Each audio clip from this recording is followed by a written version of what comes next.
Good evening and welcome once again to the Whiskey Cowboy Live. Tonight's date is February 9th, 2025. It is a Sunday. I didn't get the announcement out there. I got preoccupied with something. I'll wait till folks come on in. There's Laurel. She says, good evening. Looking good. Sounds good. Thank you. Thank you. Trying to see how many people are in here. One. Laurel, you're the only one. I had forgotten about putting up the link on the page too. Like I said, I got preoccupied with something that I think folks will find interesting. It's not a big deal, but folks will find it interesting. Let's go here. Let's go back to goodness gracious. I got to find that. There you go. Here it is.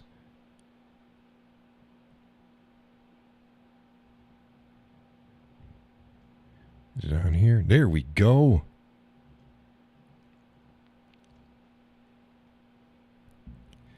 Let's see if the people are coming in. Not watching the Super. Is that tonight? I don't know.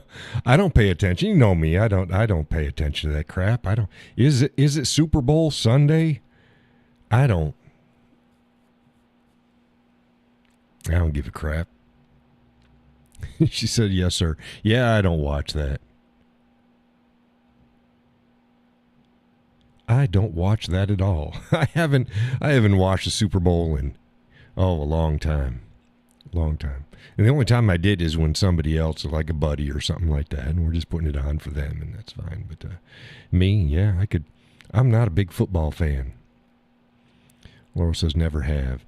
Well, like I said, when I was in the service, I had an Air Force buddy, and he rooted for the Buffalo Bills, and I rooted for the Dallas Cowboys. Not that I cared. They were America's team. They've been America's team, and they weren't from Buffalo. So that was our two teams that we had going on. You the only one going to join the show tonight? There's nobody else out there.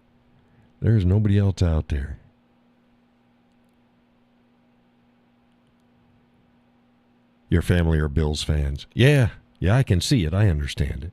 And they're red, white, and blue too, aren't they? Aren't their colors red, white, and blue?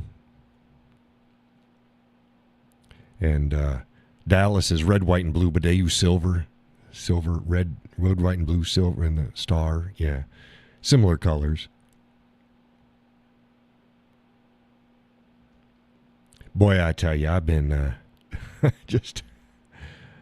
oh goodness, the weight's been lifted, the stress has been relieved. I've been playing the guitar. I've been going. It's like I just been going at it, and I just know. I got up this morning and had some coffee, and I sat down for an hour or so, maybe a little bit more, and just played the guitar. Started out with the electric guitar. Started out with my Yamaha Pacifica. It's a Strat. It was doing okay. I don't like it as much as it's cheaper. It's cheaper than my Taylor is. Doesn't sound as good. It's of course it's an electric and it's a Strat, but even in humbucking, I just can't get the tone right. And I don't doesn't have rolled edges on the neck, and the frets they're kind of sharp. It was cheap. The Taylor ain't.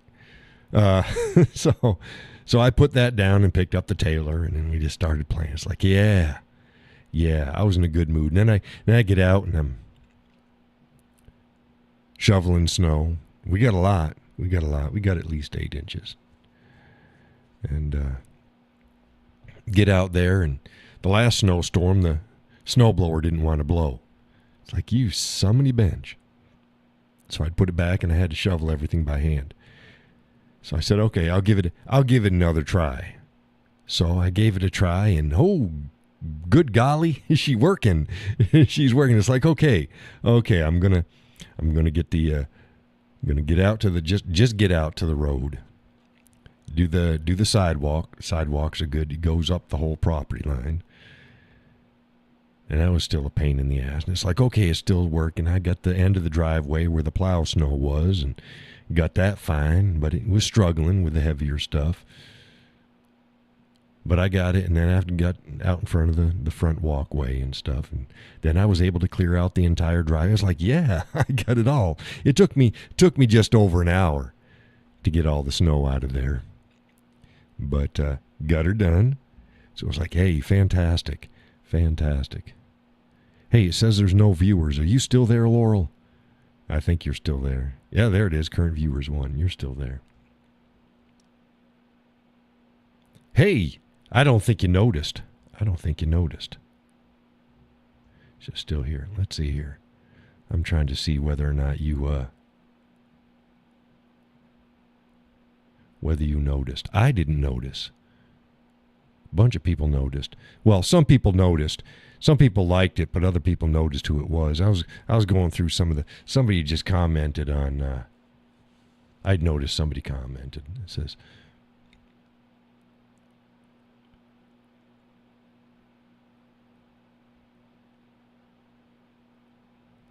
it's like someone's commented on something. I'm like, they commented. It was the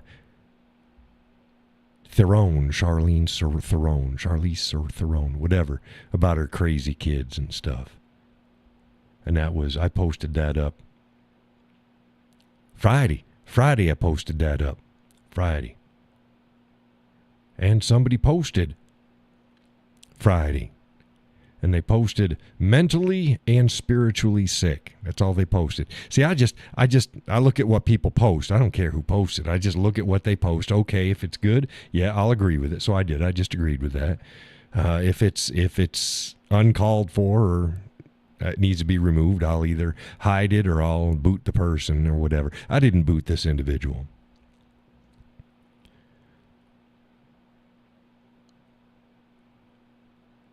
And I happened to glance and I happened to look. It's like somebody says, Uncle Ted, I didn't know you were on the Facebook group.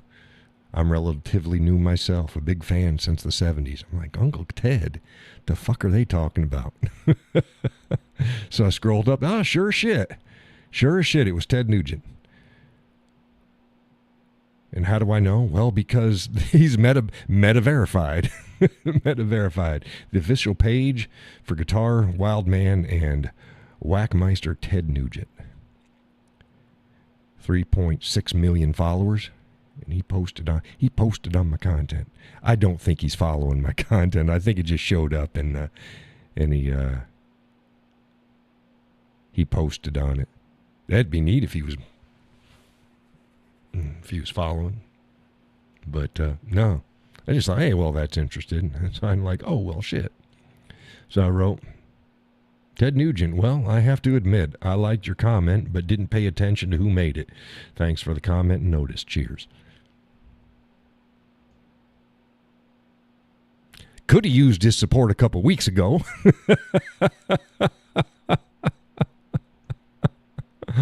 But it's fine. It's fine. Are you still the only one here? Holy crap. Holy crap.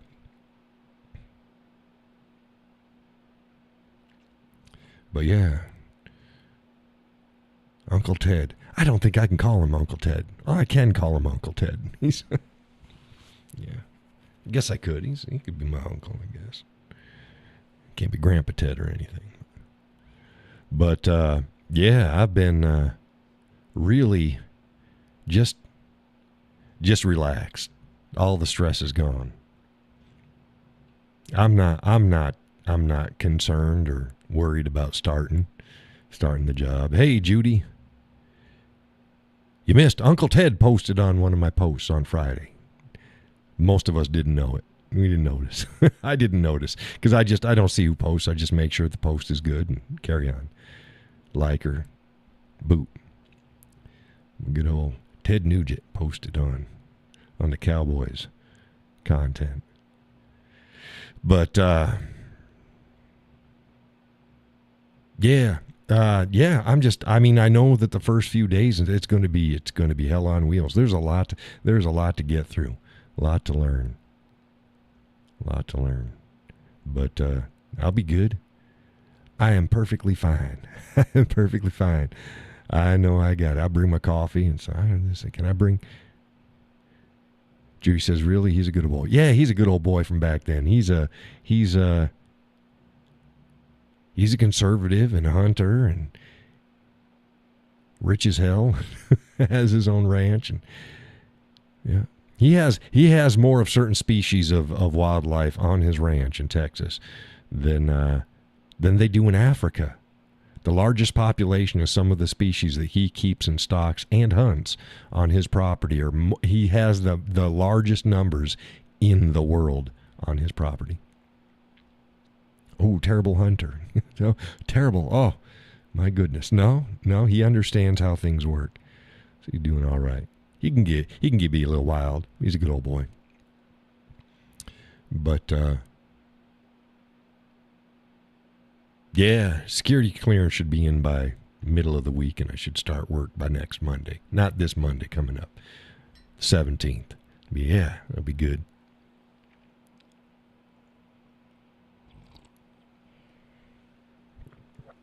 But yeah, that's why I was a little bit late setting things up. I hadn't even adjusted my microphone or anything. And as the show started and the camera came on, I just swung it over. That's fine.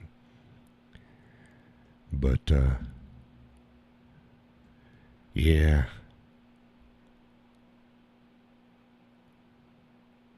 Go in tomorrow. I'm going to go in tomorrow, do a meet and greet with my boss, my direct boss.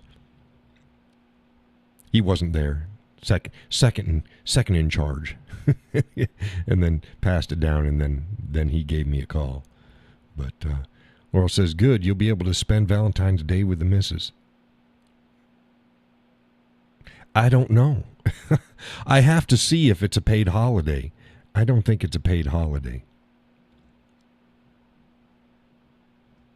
We get a bunch of them, but I'm not so sure. I'm not so sure that I have to check with that. Wait, but that's the 14th. Oh, yeah. No shit. I ain't working on the 14th. Yes, I'll be able to spend Valentine's Day with the missus. And, yeah. What day is that? It's Friday. Duh. Thank you, Laurel. I'm not thinking. I'm in a good mood. So we'll see. Maybe we'll do something special. I think she's working. I don't think she gets Valentine's Day off either. We'll see if we can do something special. Weather's nice, take her for a ride. Maybe take her out to eat. Not a lot of places we enjoy anymore. We can go to the Texas Roadhouse. We like that. Laurel says you have a lot of... Yeah, I've been gangbusters here. Getting things up and getting my mind straight for certain things. And, yeah, it'll be fine. It'll be fine. Got a lot going on. But, yeah, stress is gone. Stress is gone.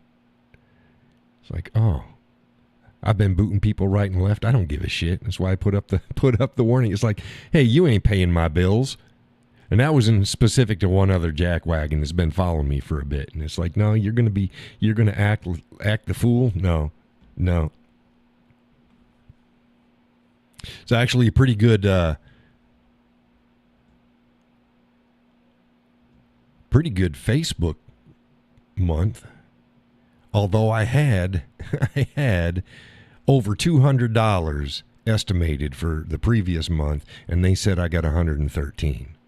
It's like, yeah, well, yeah, I had 221 estimated, and then they said it's got, you only got 113.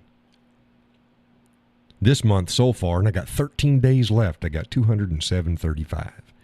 So we'll see how it goes by then, and then what they say that I made. But the good thing about that, and a lot of people didn't realize. They think the Cowboy is just independently wealthy. Now, I was doing good. I was having my bills paid. It wasn't by what I was making doing this, but my bills were paid. But I was not rich, never been rich. So they think, it's like, oh, well, how much whiskey? Well, I got about 50 bottles of Unique. Yeah, most of them are on fumes now. I ain't bought a bottle of whiskey in 6 months. My bills and other things come first.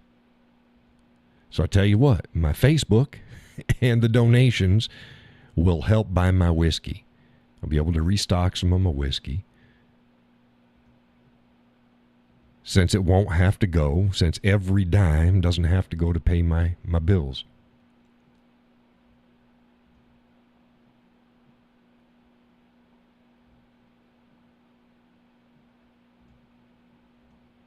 I tried to warn folks, Laura says that'll be awesome. Yes, yes, indeedy.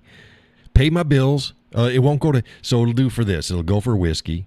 I don't need to buy that much whiskey every month. I just don't. Couple bottles. Because you know me, I'm not a heavy drinker. I drink between 1 and 3 pours whenever I drink. Between 1 and 3 pours. That's it. And I don't drink every night. I'd like to. Here's the reason why. Because I don't like taking sleeping medicine. Whiskey helps me sleep. So all the nights that I don't, because I had the pain problem, had to take my pain medicine, and that whole time that I was doing that, I wasn't drinking at night. Why? Because I had pain medicine, and then I had my sleeping pills. It's the only way that I can even get some semblance of sleep at night. So, yeah. So, okay, yeah. So what I make off of this will go for whiskey and anything else, like if I want to save up for a new electric guitar that suits my playing style, maybe a new electric amp, and that'll just go over to the side, and that's what I use that for. It'll probably be eaten up pretty quick. I got other property taxes I got to pay too, so I don't know. Yeah, see, that's the way the cowboy is. I'm like, I like to spend on myself, but I say, well, John, you bought the dulcimer. I said, yeah, that dulcimer had been in the works for a year, for a year, and that money had been set aside for a year,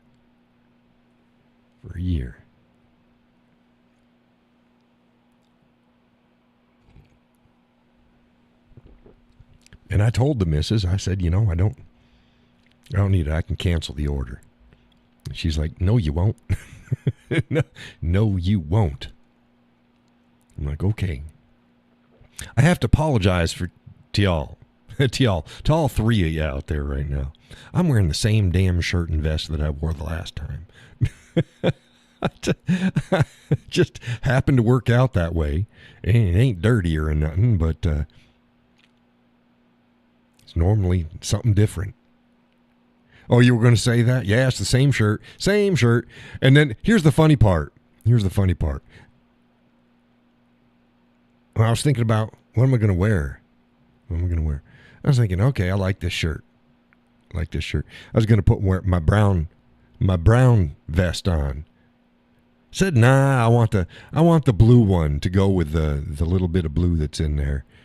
And so that's what it is. It says, obvious, a favorite shirt. Looks good. Thank you. It's one of my favorites. I do like this shirt. But, yeah, I was like, okay, brown or blue? I've been wearing a lot of brown. I wore my brown vest the other day. I wore it with a green shirt. Not the green shirt. I got a different green shirt. It's a plaid, but it's dark. So I wore that, and then the brown vest. So I'm like, no, I wore the brown vest the other day. So I'll wear the blue vest today. And then the show comes along, and I sit down, and I'm like, I'll be damned. I think I wore this on Wednesday. So I think I wore this on Wednesday. So I went back, and it's like, yeah, sure as shit. I wore it on Wednesday. It's okay. There's some folks out there, they wear the exact same thing. I watch 5 Watt World. He's another feller. I believe he used to live in New Hampshire. He's up in New York now. He's a guitarist. And he's got a YouTube channel, 5 Watt World. He always wears denim. He ain't a country feller, but he always wears denim. He's got a denim button-up shirt that he wears every time. Every time. That's his look. And he said it, yeah, this is what I wear for every show. And I'm not like that. I mix it up. I wear whatever I'm wearing that day. So here it is, ta-da. It's the same shirt and vest that I wore on Wednesday. I think y'all forgive me, though. So what else we got going on? Oh, freaking invasion. All those people coming in. Look, the same people, the woke idiots, talking about colonization and all this other shit. But they're supporting the southern border being overrun by illegal invaders. And that's exactly what they are. They're just coming here to feast on this nation. That's it. They're not here to contribute. They're here to take. There's a difference. There's a difference. Back when we had mass immigration coming in usually from Europe, the last few times we've had a couple big rushes in. It was, you come here, we ain't going to give you shit, but an opportunity. And you go on out there and you make the best of it. That's what it was. They came here to work. The immigrants coming in now, flooding over the border, they want to take. They're taking, they're locusts. And make no mistake, it's an invasion. Invaders bring their own fucking flags. Invaders place their flags of their home country above the country that they're now living in. They're invaders. And make no mistake, these people are not, I'm just going to come here for a season and go back home. They're planning on spending the rest of their life here. Laurel says they also assimilated into the country. Damn right they did. For the most part. Some didn't. You always had Little Italy, Chinatown, stuff like that. You always had those.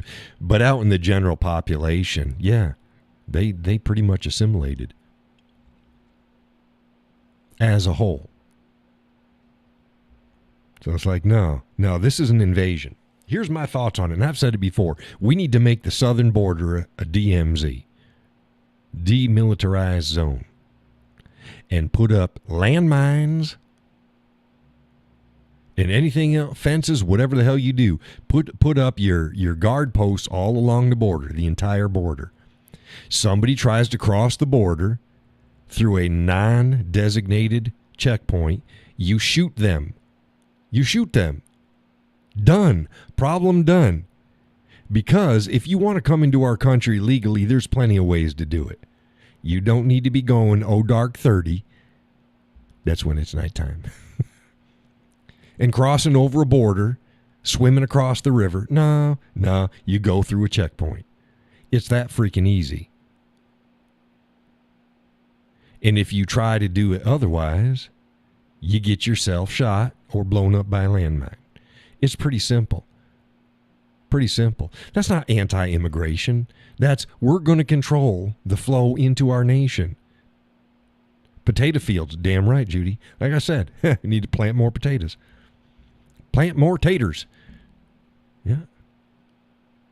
Solve the problem really quick. Oh, that's terrible. That's xenophobic. It's not xenophobic to want to protect your nation from an illegal invasion. That's the way it used to be, Laurel said. Yeah, damn right. Shoot their ass. I got no problem. You want to come visit? Come visit. Come visit. I don't care. Do it the right way. Get yourself a visa, just like everybody else does. If I want to go to Canada, if I want to go to Mexico, if I want to go to Spain, if I want to go to Argentina, I get a fucking visa. I have my passport. And I get permission. And I enter the country the legal way through a normal port of entry. And they check my passport and they say, hey, there you go, Mr. John. Good to have you here. How long you going to be? Oh, I'm on vacation. I'll be here for about a week or two. Oh, fantastic. Because they say business or pleasure. Pleasure. And that's fine. Ain't nothing wrong with that. Come and do it. Hey, you want to work in the United States? You don't need to be in fucking Detroit. Migrant workers tended to stay south of, like, let's say, Colorado. I know that there was some migrant workers that made it up that far. And they come up, work for the summer, and go back home. That's fine. Do it the legal way. Get your papers, and that's fine. But these people aren't coming up for seasonal. They're coming up. They're going to Detroit, Chicago, Los Angeles, New York, D.C. Where are some of the other big cities? Atlanta, Miami. And they just stay there. And they just, all the sanctuary cities. They just gimme some more. How dare you? How dare you? And this is what pisses me off too. And I've said this before. A lot of people are going, well, a lot of blacks voted for Donald Trump this time because they finally realized the Democrats weren't going to do anything. And they're like, what are the Republicans going to do for us? Bitch, please. You should never say, what are they going to do for me? The only thing that they should do for anybody is to make sure that you get an even shot. That's it. They don't give you shit. They make sure that somebody isn't going to prevent you artificially from achieving that which you work for. That's it. That's their only job. What are you going to give me? They got all pissed off. How dare they? These illegal immigrants are getting the stuff that we should be getting. No, you shouldn't be getting it either. None of you should be getting it. None of you. You can't have an open immigration system while being a welfare state at the same time. It doesn't work. It doesn't work. You're going to draw all the wrong people, and they're going to be a drain. This brings me to another topic that I was going to cover.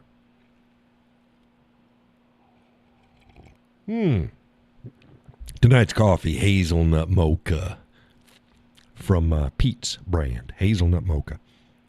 My nose is itching again. Dang it.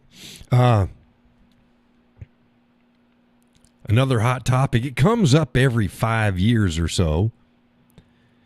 Gee, the United States has a dwindling population.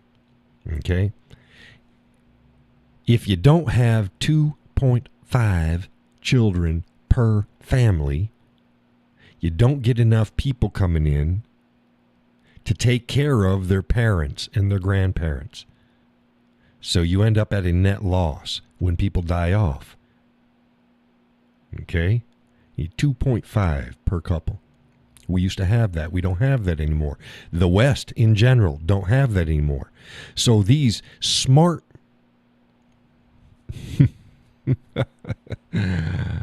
oh goodness, smart fellers and gals.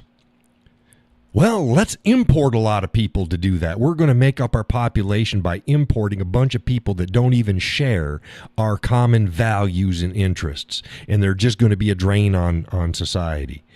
So they just look at raw numbers and they go, oh, we've got all these bodies. Well, all those new bodies that you pull in are a drain to the system. They're a drain to the system. And they are then start outproducing. These new people outproduce. All those who contribute the least to society in the West now, be they immigrants or even amongst the general population at large, those who contribute the least are fucking and having kids at higher rates than those that are contributing the most.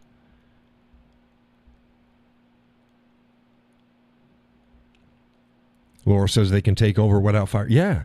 It's the great replacement theory. And people go, the Republicans and the right, they're racist and that's a conspiracy theory. Oh yeah? Oh yeah? While the Democrats are touting the fact that soon whites will be a minority in this country, they will no longer be a majority. Praising it, cheering it. And it's not just, and I say this, it's not just the skin color. It's because those that are imported do not share our values. I don't care about the skin colors, but we know that those being brought in massive amounts of numbers do not share our common interest. They do not share our common culture. They do not share what it is to be an American. There is a difference between wanting to live in America and wanting to be an American. And these fuckers are bringing their own flags and eating us out of house and home. Laurel says the Islam and Muslim people know that. Of course they do. I warned about this shit for decades. It's in their playbook.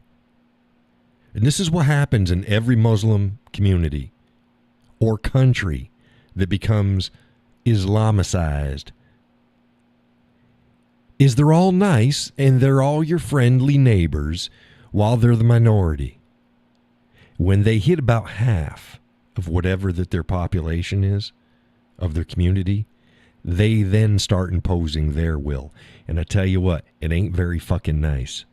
They stop giving two shits about minorities. That's Islam. Islam, the playbook's out there. Conquer by conquest or by infiltration, and then just make your numbers. Overwhelm. That's how twice they almost took over all of Europe. People call the Crusades. They call them the Crusades not because there was many battles, but because there was two major crusades that happened to free Europe from Muslim expansion. And people go, oh, that's racist. It's not racist, because Islam doesn't care what your race is. You will convert, die, or pay the tax. Convert, die, or be subjugated. That's all they care about. I always get a kick out of black folks becoming Muslim, too. It's like, do you really know what they think about you? Start reading the Quran and the Hadiths. Yeah. They think black people are the same or lower than dogs, and they don't like dogs. Yet blacks are converting to Islam. Imagine that. Laurel says it's in the Quran. Right, yeah, it's in there. Blacks are only good for one thing, and that's to be used as cattle and slaves. They're worth less than dogs, and dogs are unclean animals. It's there. But blacks convert. It's like, you've got to be kidding me. Yeah, and gays for Palestine. That just blows my mind. Are you kidding me? You guys are a bunch of retards. Don't know the first thing. It's like, no, the common... Oh, gee. And you know what? Here in the West, the same way as Ilhan Omar.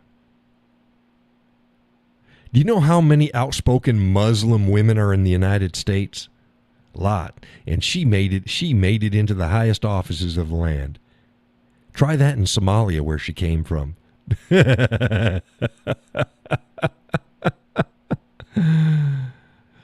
Muslim women only run their mouths in the United States. Well, in other than Somalia. It's like, I shake my head and it's like, you got to be kidding me. And everybody's eating it up. The modern left eats this shit up. They treat Islam like a fetish and a pet. It's like, no, it's a bear.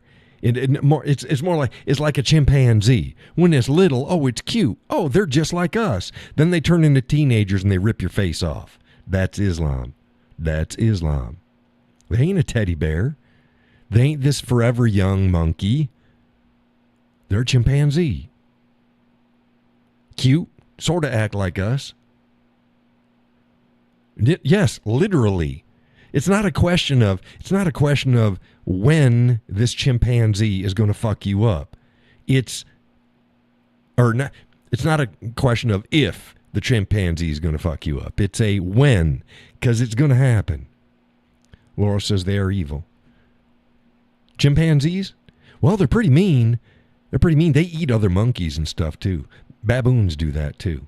It's like, that's why everybody, oh, nature's so, it's like, you don't know shit about nature. You don't know shit about nature. Man. How about this lions? Oh, noble. Yeah, and the male lion will go around and he will kill cubs that he doesn't think is his because they're not of his bloodline. He'll kill them. We don't do that. We're like those birds. You know those birds that go ahead and they lay their eggs in another bird's nest, and then that other bird does the work. That's what our modern society is like. Women fucking everybody, men taking care of other people's kids. It's noble. Okay, it's noble. It's not the best idea. Not the best idea. Monogamy was around for a reason. Marriage was around for a reason. That doesn't mean people didn't cheat on each other. They've been doing it throughout history. Not like we run today. The same way as, why are you dating somebody?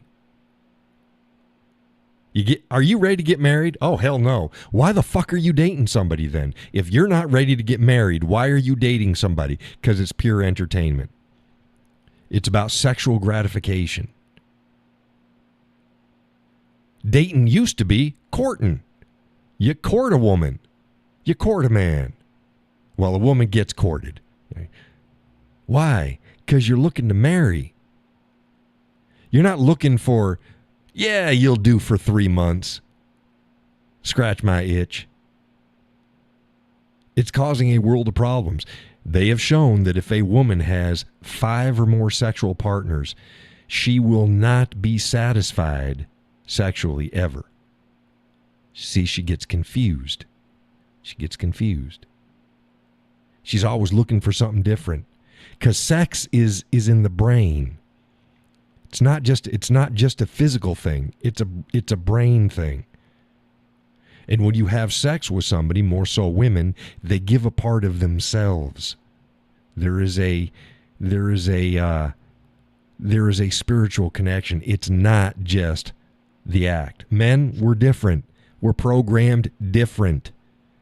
God, the modern feminist movement, they just screwed women up, trying to teach, oh, you can be just like a man. You can't. You can't.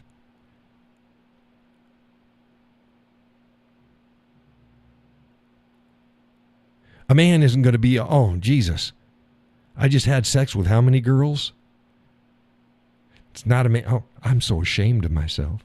No, I tell you what, a woman lay down with a bunch of guys like those 2 gals, the OnlyFans gals. I don't believe. One of them said 1,000 men in a day. Bullshit. I don't buy it. Do the math. Do the math. But that's like I've always said too. I heard a lot of women out there say, "Oh, I like to have sex." You like to have sex? Or do you like to get fucked? There's a difference. If all you're doing is receiving, you're not having sex. A sex act is being performed, but it ain't being performed by you. You're a receptacle. If you ain't involved in it, So how do you do that? Really? You were the one. You were the driving factor. Now, I don't mind. Do whatever you want to do. But don't fool yourself if you're laying there taking a bunch of male body parts and some fluids. You are not the one that's fucking.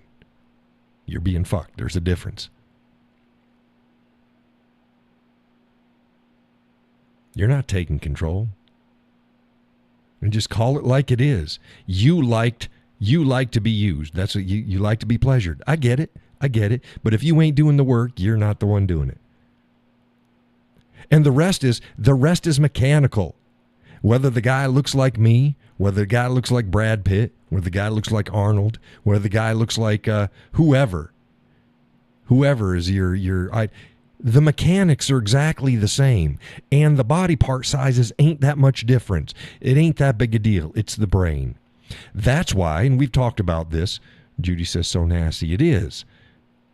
And that doesn't mean sex is nasty. It's not. We're designed to enjoy sex so we can procreate, and a loving couple can enjoy each other's company, and that's fine. That's fine. But yeah, what the hell was I saying? She got me thrown off about that. That's so nasty. What did I say? I had something right there. I was going someplace with it. But yeah. Just be honest. Oh, and women, that's why women don't. That one gal that had 100 guys. And she literally broke down in tears because she just felt awful about it. Right. Because you know. Ask the porn stars after they've got through their career, the mental crap that they, yeah. Because women, unlike men, give of themselves emotionally whether they think they're going to or not.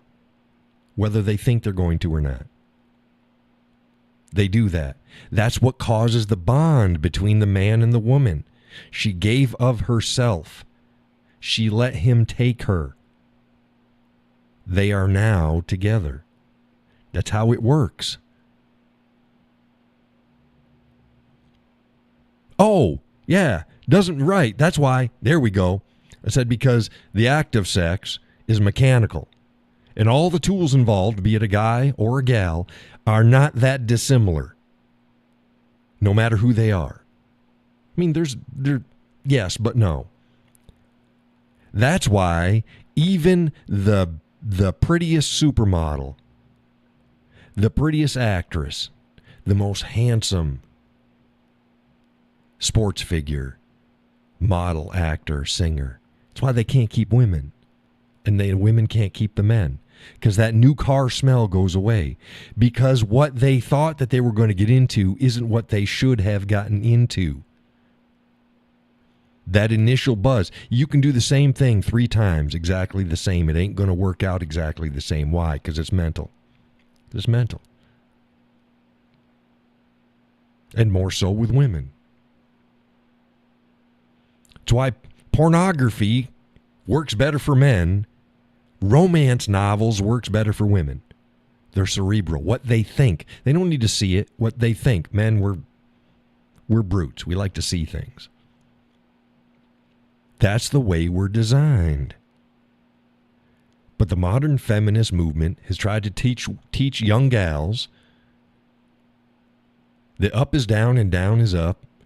You can be like a man, act like a man, do everything a man does, and you're going to be fulfilled because, hey, a man's fulfilled. That's the same way as they still think, I'm a successful businesswoman. I make 3-figure income. I'm on the rise. I'm making a lot of money. What guys don't, it's like, guys are intimidated by me. No, guys don't give a shit. Guys don't care if you have a job. That's not what makes us tick. Women are wired for hypergamy. Now, hypergamy is older and higher status. That's hypergamy. Older and higher status. And men are designed the opposite way.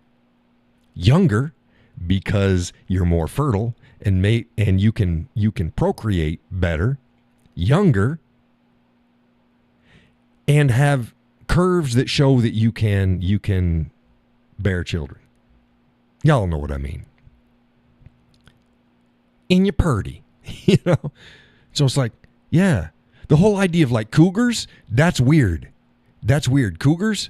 So you like a young guy. Why? Because he's going to give a bunch of stamina? No, because it's all in the head. It's all in the head. Ain't nothing that he can do that an older guy can't do if you give him attention. Give him attention. He'll do that.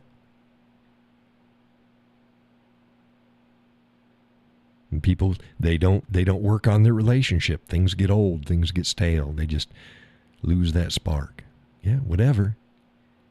Guaranteed. Go ahead. Trade it in for a younger model. Trade it in for a different model.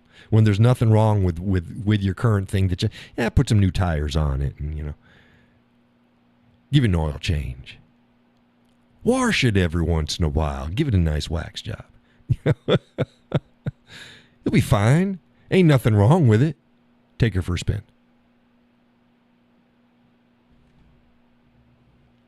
No, too much work. So throw everything out. Throw everything that they have worked for in life for the next best thing. No. The grass is always greener. No, the grass is greener on the side that waters the grass. Tend to your lawn. They go, John, you just said wax. Now you're talking about tending to your lawn? You just said wax. No, stop it. You know what I mean. You know what I mean. Yeah, lying. People lying. The left lying about everything. That goes to what I said about lies and the prince of lies. Happiness. Your main goal in life should be to be happy. Find happiness. No, it's not. Happiness is a byproduct, not a direction. It's a byproduct. You do the right thing. You live right. Set your goals. Reach your goals. Be productive. That's what makes you happy. If you're always chasing that thing that's going to give you the endorphin rush, it's not happiness. That's an endorphin rush. Two different things. That's why people who live on the edge all the time they can be really unhappy. They're lonely. They didn't accomplish anything. Accomplishment makes you happy.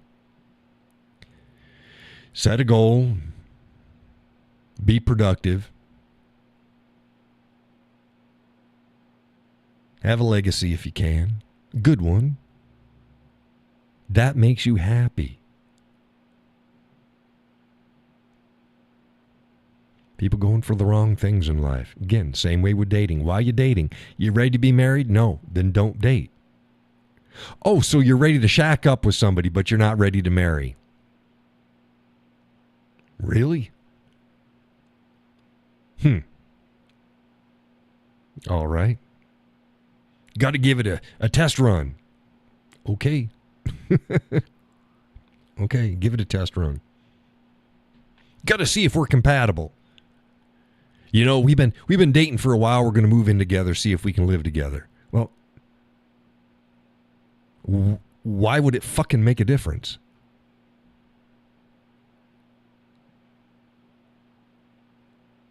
It's all mental gymnastics. How about those couples? You know those couples, they live together, just cohabitating years and years and years and years and years. 15 years later, they get married. 17 years later, they get divorced. They were fine with each other until they were married. What's changed? Their mentality. See, their mentality. Their mentality changed. You've been living with someone for 10, 15 years. You being married to them, you should you now know how they are. You know how they smell, you know how they talk, you know how they look in the morning. You know how they are when they're in a bad mood, you know how they are when they're in a good mood. You know them. Now you put a ring on and suddenly now things are different. Why? Maybe you should have put a ring on to begin with. And then just went with it. No-fault divorce, one of the biggest mistakes the United States ever had. No-fault divorce. No. Extreme abuse, infidelity, and maybe a couple of whatever. Those should be about the only things that you can get divorced for.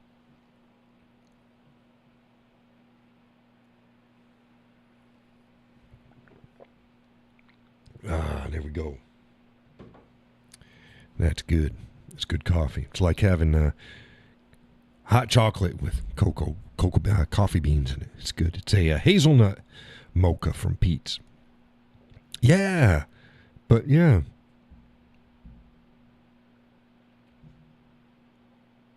Start courting. Less dating. Start courting.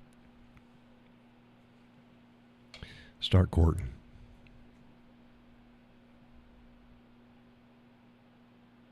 No fault divorce. My goodness.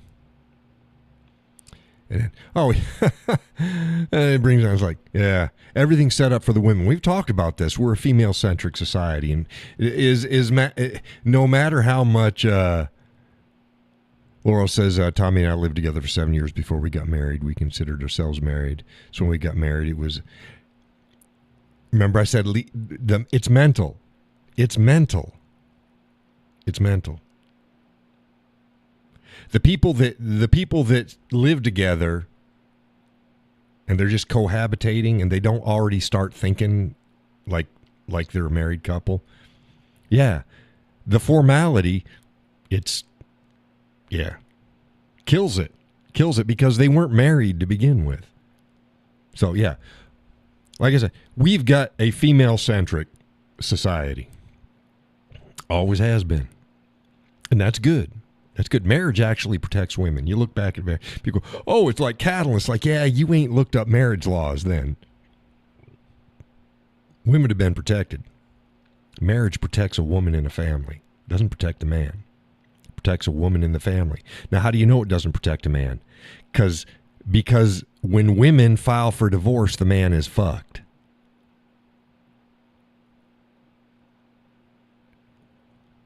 So I had mentioned that about the whole tranny thing that the Trump administration is now saying that they can't. Women's shelters are for women. Men's shelters are for men, period. Not your sexual identity, what your sex is. Not how you identify, what you are. And I had mentioned, should have always been that way. I said, but the simple truth is that there are vastly more resources provided for women in this country than it is for men. And I had a gal, she gets on, she's like, yeah, I was with you except for that. Because in her area in upstate Indiana, I think it is, that there's only one female-only homeless shelter that she can think of, and there's like 3 or 4 men's shelters. And I'm going, okay, that's fine, but it does not disprove what I said. I said, when it comes to resources, programs to include shelters, the whole gambit, all together, not one taken separately, all of it together, there's vastly more resources dedicated to women. And she had to laugh at me, and another gal laughed at me. It's like, are you fucking kidding me? What planet do you live on? The reason, hey, I looked it up. I'm like, am I out of my head? No. Men are 3 to 4 times more likely to be homeless than women. Laura says there needs to be more homeless shelters for men. They need the same resources as women. Right. But in most areas, they don't have more shelters for men. They have family shelters and women's shelters and some men's shelters. But the simple truth is, women don't need shelters as much as men do. Because women, they get Section 8 housing. They get food stamps.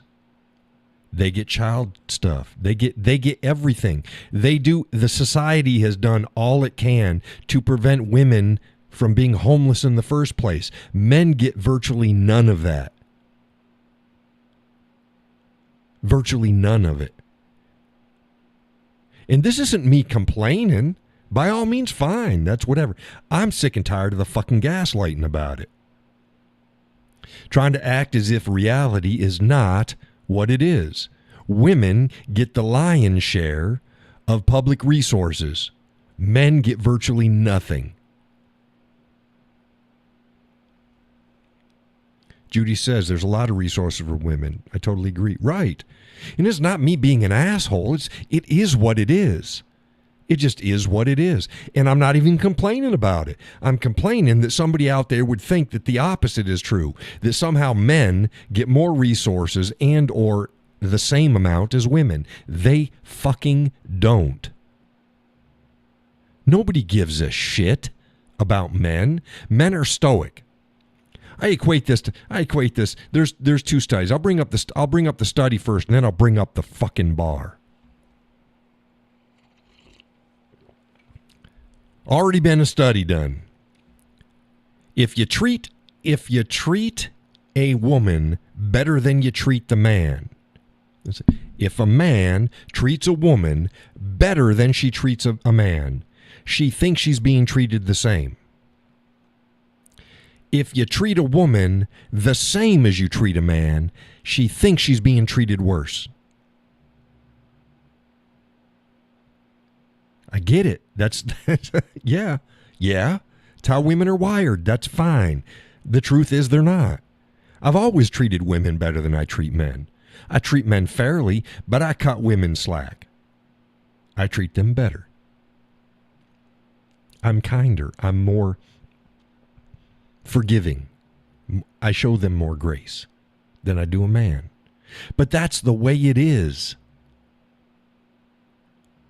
That's the way it is. So here's the thing. Man goes into a bar. Single, he's going in there.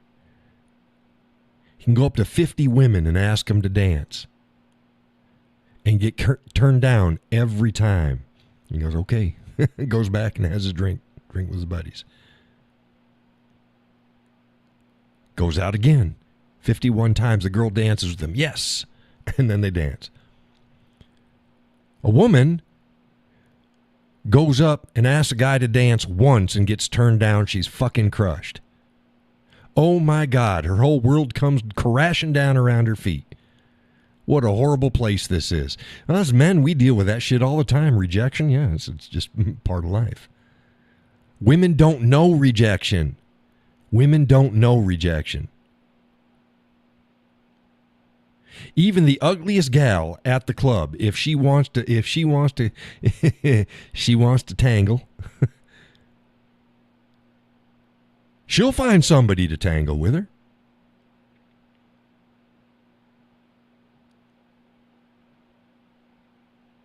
Men, nah. Doesn't work that way. Doesn't work that way. Is this John complaining? Hell no. That's just the way it is. Fair enough. I hate the gaslighting about it. I hate the gaslighting about it. That doesn't mean women don't have problems. Of course women have problems. You know what women's biggest problem is? Women. You know what men's biggest problem is? Women. A man's biggest problem isn't men. Yeah, we jostle amongst each other. We settle in. We're fine. Our competition is with other men. That's fine. But we don't have problems as a rule with other men. We got problems with women. And women have problems with women. That's fine. That's the way it is. Fair enough. Fair enough. A man needs a good woman to help bring calmness to his life and to support him. That's what a man needs. A woman needs a strong man to keep her from fucking going insane. Keep her in line. Yeah. Put the rails up there. Stop being crazy. Women are fucking crazy nowadays. And a lot of men are just checking out. Since the 70s, they've been telling men that they're the fault of everything. Man can't do anything right. You're going to make schools catered to learning how girls learn. Laurel says, my circle of friends has gotten smaller but stronger. Good.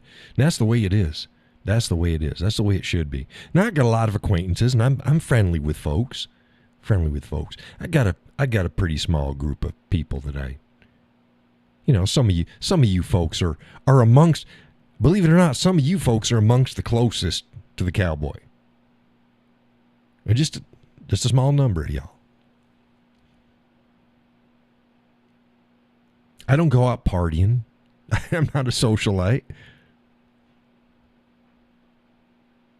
Never have been. Never have been.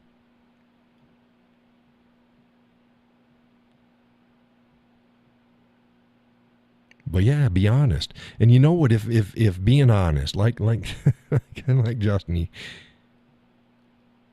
I guess he just blocked my Whiskey Cowboy account because I still see him on my personal account. You know, if If me being honest about things and being who I am is going to drive somebody away and they're just, oh, you're going to be alone. I'll be alone and happy because I'm not happy by the number of friends. I hate those. You know those people, they got 50 billion friends. Everybody loves them. You know one thing about them that you're probably going to find out? They got no standards. They've got no real true stands on anything. Because when you do, it's going to limit the number of people that are going to want to be around you. And to me, that's fine. That's fine. You bring drama and chaos to my life, I don't want it.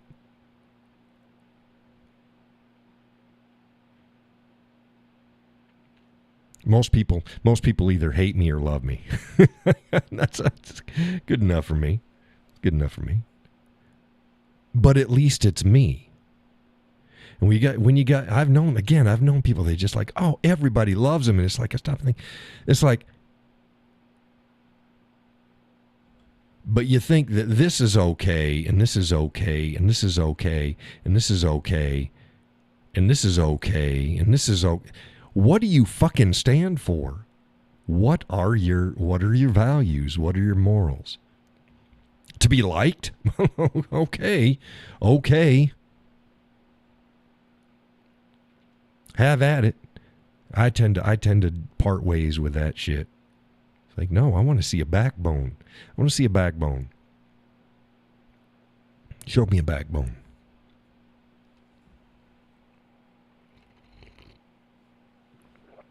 Ah, 9 o'clock, an hour in. It's been a long hour.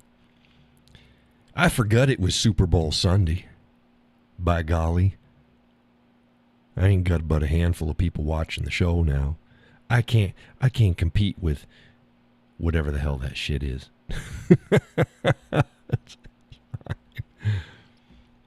Nah, I just don't see it.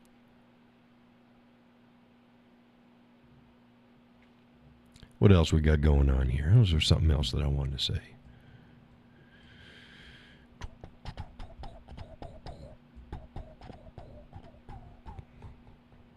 Yeah, that old gal. You see, I posted up about that teacher out in San Diego County, California. She just pled guilty to 4 counts of stuff with minors. 11 and 12-year-old boys.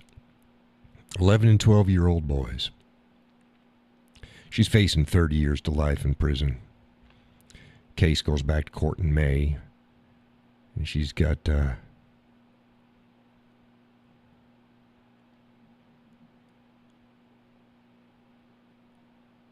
she's sick in the head. Right, yeah. What'd she do with these guys? Suggestive text messages. How the fuck can she send text messages to 11 and 12-year-old boys? They shouldn't be having access to that shit anyways. That's what we got going on here. Lewd text messages to 11 and 12-year-old boys. The same year that she won Teacher of the Year, she was awarded by the San Diego County Office of Education. What'd she do here? Yeah. Text messages, explicit photos, and at least one instance where she removed her shirt after asking one of the boys for a private meeting in her classroom. She's 35 years old. Now, I don't know when this took place. It had to have been within the last couple of years. 35-year-old woman now. She's 35. 11 and 12-year-old boys. There isn't any social media sites that she can flaunt her stuff and get attention from guys.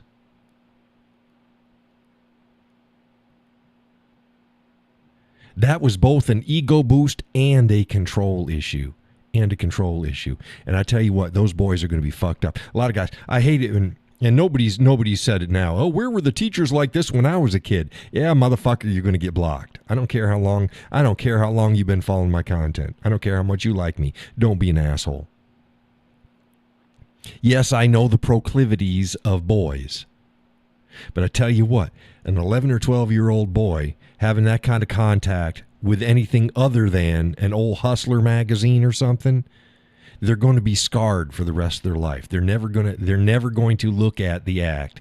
It needs to be a fantasy, not a reality, when they're 11 and 12 years old. Like I said, yeah, that's fine. Hey, Gus, an older Pamela Smart. Yeah, it just blows my mind. It's like, what the hell? Those boys ain't going to be the same. Ain't going to be the same.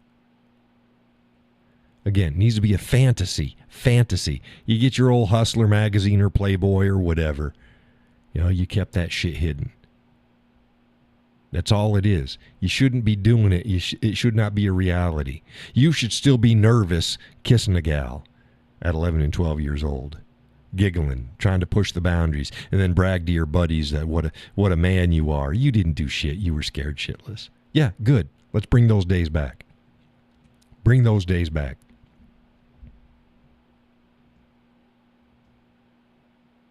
Welcome to the show, Gus. How long you been listening? The numbers just went out. Did you just join us?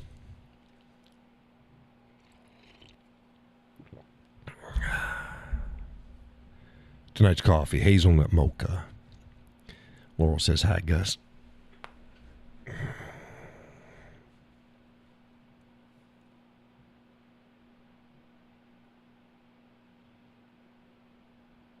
I actually had to turn the fan on. I don't know if you can hear it. A little warm it's cold outside, but for some reason it's pretty warm in the office tonight, in the studio. He said, Grom the beginning. Grom the beginning. Okay. Sounds like a new movie out there. It's from the Conan series, Grom the beginning. Did you just pop? Who, me? You might have heard. It's probably the chair. I moved in the chair. It's probably the chair popping. My butt was tender. This was just, I'm kind of sitting in a weird spot. It's not really, it ain't the same problem. I just uncomfortable. Laurel says you can't hear the fan. Yeah, normally you can't. I got the settings so that if I'm not talking close to the mic, you can't. Judy says, yeah, I think it was the chair. Was it when I was moving? I had to be when I was moving around. I was readjusting. My butt was hurting. Because I kind of weighted different because of my new situation, and it just it get a little uncomfortable. Just kind of moved a bit. No, it was probably the chair. I got my knuckles. There we go, popping. I can hear my neck grind when I turn my head. Oh, no, got to be careful with that. Grinding.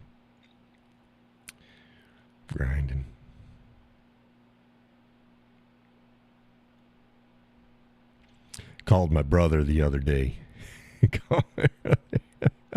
Talking to him. Let him get him up to date on everything. And I said, how you doing? And he's like, oh, he says, my right leg went out on me. And he went over and I was like, oh, hey, join the club. So we commiserated. Judy says, them golden years. Yeah, I'm in the oxidation years. The rusty years. It was there's a meme going out. As an old man, he's on the table and he's all bent over and he's at the doctor. I said, yeah, those 20 extra years we said that you'd be able to live if you did everything right and you ate healthy. Well, these are your 20 years. Oh, gee, thanks. Yeah, I got a rotator cuff issue on my shoulder. I think it was from heavy lifting all those years. But I'll get it worked out. One thing after another. I feel like Gus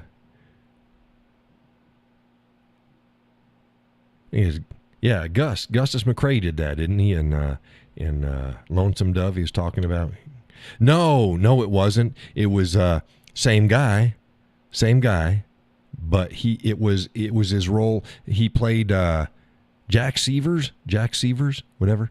Was him in Geronimo? Remember that movie? Yeah, he did good there too. Mr. Severs, Al Severs, I think. Al Severs. He played the cavalry scout, well, a scout for the cavalry. He was talking about he got stabbed here and cut here. And it's like, hey, I resemble that. Gus says, I've been listening, not feeling up to par tonight. Must be the golden years catching up to me. Sorry to hear that, Gus. You get a lot of snow there? We got eight or more here. Good snow. Well, not super wet, but it wasn't quite the light stuff that we had the other time. It was a good bit heavier than that.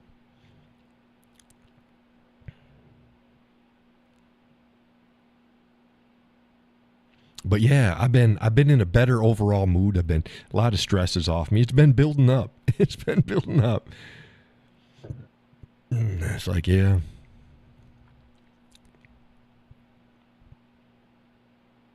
I'm in a good place. Go in tomorrow. Meet the boss. I was going to go in yesterday, but I showed up and he wasn't in there yet. So I went and I got some more groceries and stuff, and I called out in the parking lot and I said, hey, you weren't in.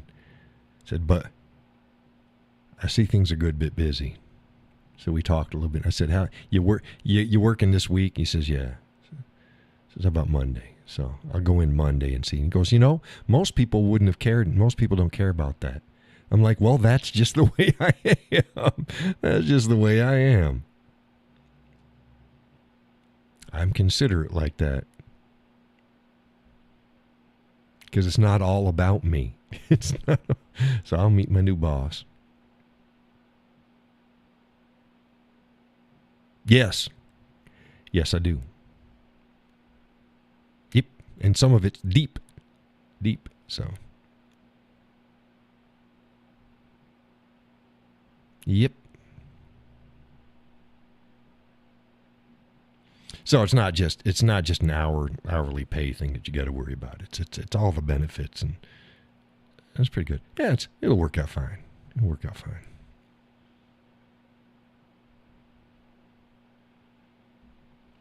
And I didn't start out base, so you could have paid me less. I didn't start out base. It's like, yeah, I'm authorized to give from here to here and certain things, but Gus says 10 inches or so. Still took me over 3 hours seat time. I was going to ask the same question as Judy. Oh, if I get discounts? Yeah. Yeah, and yeah, I'll talk to you more about that in private, Gus. There's some interesting things. Yeah, it took me about an hour. Took me about an hour to clear it, and that's with the snow machine. The snow machine was actually working this time. Didn't work the last time, not even on the light stuff. I think it's a damn belt issue. If I fired it up today and it's like, oh, she's running. Had a hard time with the heavy stuff at the end of the road, but yeah, she's like, oh, okay, good. And still, but took me hour and changed. Probably not much over an hour, but over an hour. Got everything cleaned up. It's like, oh, it's good. Yep. Yeah, so I think it's going to suit me. It's going to suit me fine. I went in and looked at some of the other fellers' work, and it's like, yeah. Enough said.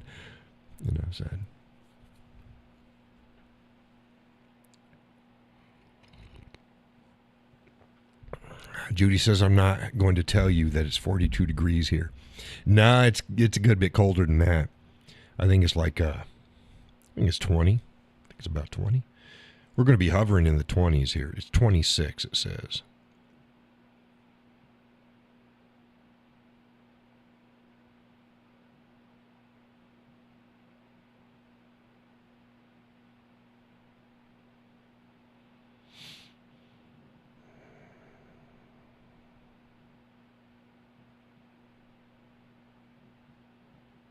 You know, I hate it. The cell phone, it gives me, oh, you got message and you got this and you got this, and you look and it's like,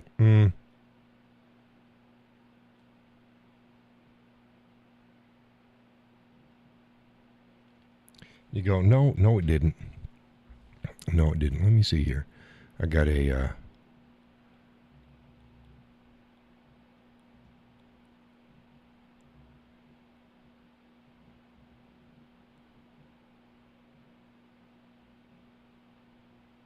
oh yeah, that was fine. That was fine. Google's been signing me out of shit a lot lately. And it's like, what the hell you doing? But yeah, so my cell phone will tell me you got an email here, you got a message over here, and it's like, no, I already took care of it. Oh, I was going to tell you what, it was 26, and it's supposed to be going to drop down to 10 tonight, up to not even 30, 27 high, 27 tomorrow. I don't care as long as it's sunny. That's fine. Laurel says 35 here in Kentucky. I like 35. If I can keep it outside about 35 is good. Gus says more crap coming by the end of the week and weekend.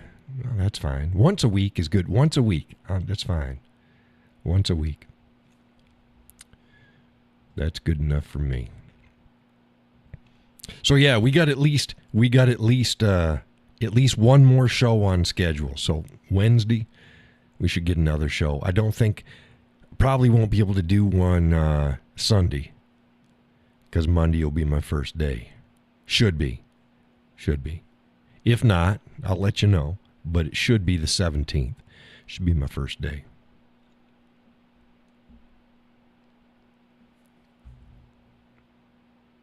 Gus says he's done with winter. Well, you got all the toys anyways, Gus. You got to sit in the seat and do it, and hell.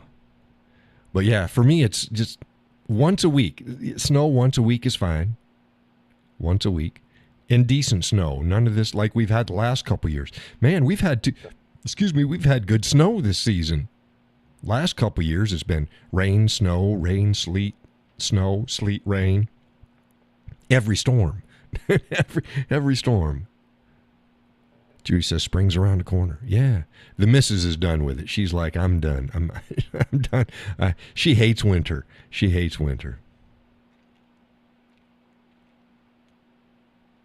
Winter's not bad if you got money. Roaring fire. I miss a fireplace. I don't have a fireplace inside. A nice roaring fireplace and a nice cozy house, and bills are paid and you're eating well. See, that's good. Winter's nice for rich folks. So I had to post up to, everybody seems to think the Cowboy is just independently wealthy. No, I got my bills paid, but I ain't wealthy. And it just got stretched too thin. I couldn't do it. But everybody thinks, oh, he got money coming out the ass. No, I don't. If I had money coming out the ass, I wouldn't be driving Zippy. I'll tell you that much. Gus says camping can't come soon enough. Yeah, no, I get it. Laurel says I'm right there with her. I have a fake fireplace, but has a heater in it. Yeah, I got one of those too. Well, you've seen my corner over there, has the TV on it. God damn, I don't even know. I haven't even turned on the fake logs all winter. Cost too much to run the, but damn, on those cold mornings, why didn't I do that? I could just run that a couple hours. I got to talk to the missus about that. It's like, our entertainment center is a damn heater, right? It's got the fake logs. Yeah, I got one of them. Let's see here. Yeah. Let's pull this up here. I'll do it this way. No, we'll do this. There we go. There we go. That's the easiest way to do it. Go up here. I just want a picture. I don't want my videos. I just want the picture. Just want to show me the picture.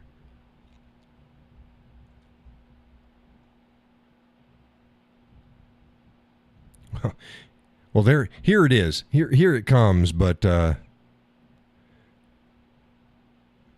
see, there it is.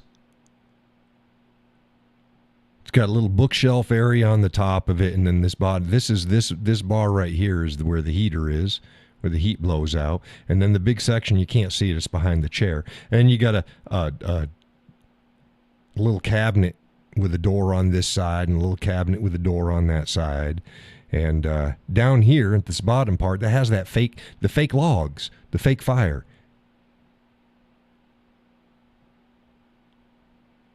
Judy says, beautiful. What's beautiful?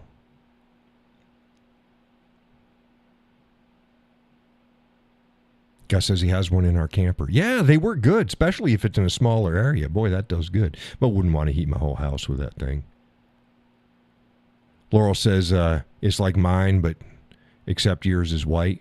Is it? Yeah, as you got the, it's white and it kind of looks distressed. You can see the grain in it. Is that the kind, like whitewashed? Oh, Drew says my fake fireplace. Yeah, it does okay. It does okay. We don't watch the TV very much either. And the missus goes, you're going to have to show me how to turn the TV on. That's how little we watch the TV down there. Because our TV upstairs, you just use the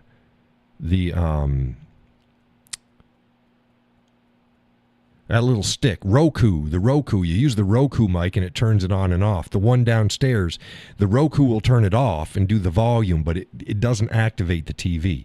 You got to, with the TV remote, you got to turn it on and then click down to the last use setting, and that goes in. Then it goes to your Roku, and that's what you do it. So I had to teach her how to do that. So she ain't never done that. That's how little we use this TV. Most of the time I'm sitting here. I'm just sitting on this chair, and in front of this is my Fender Mustang 25 LT down here. That's for this is my Strat over here. Although it doesn't have this strap right here is on my Dulcimer now, so my Strat doesn't have a strap. I don't have a strap for my Taylor, but I sit here, and right here. You see my little cursor going up and down. I got another stand, and that's got my tablet, and then I run all my backing tracks on it, and it runs over here to whatever. It runs into my top Fender amp.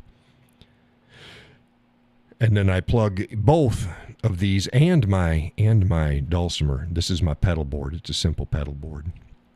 And then they run into whatever amp I'm using. And this is a drum machine up here. It's a pretty cool one. But right down here on the floor, you can't see it because I didn't have it at the time. I've got my Dulcimer in its case. Looks like a violin case down on the floor here. And then just to the right of that on the floor, that's where Hudson sleeps. His bed is right next to my Dulcimer case in front of the sofa. There's the sofa right there. And this is almost what I see sitting down. I'm almost from this angle. My chair is to the back of this picture. But yeah, I sit here and I just plug in and I play for the missus and do most of my playing on my Taylor. Oh, it's a beautiful guitar. But yeah.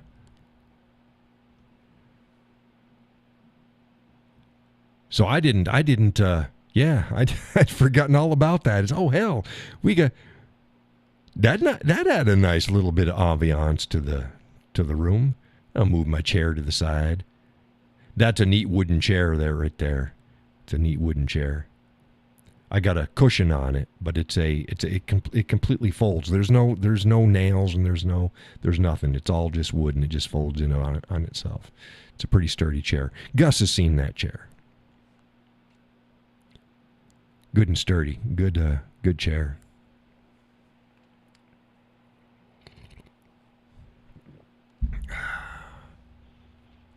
I used to sit on a stool, but the stool gets hard. The chair's got more ass room. It's lower. I like the height of the stool, but this is more comfortable for long periods of sitting down. Those golden years, rust years. Like to sit.